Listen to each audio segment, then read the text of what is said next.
যারা চকলেট পছন্দ করে আজকের ভিডিওটি শুধুমাত্র তাদের জন্য।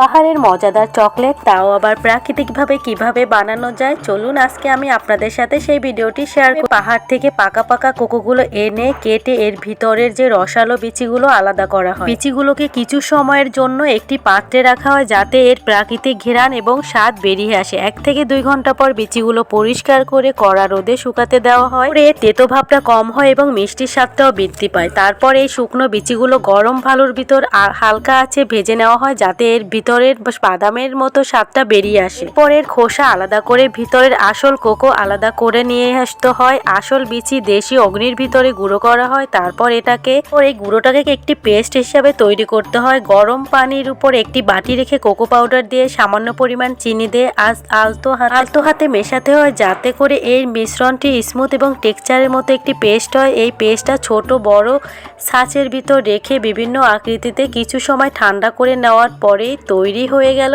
নির্ভেজাল এবং কুদরতি মজাদার চকলেট, যেটা সম্পূর্ণ নিজেদের হাতে ভালোবাসার ছোঁয়ায় তৈরি হয়।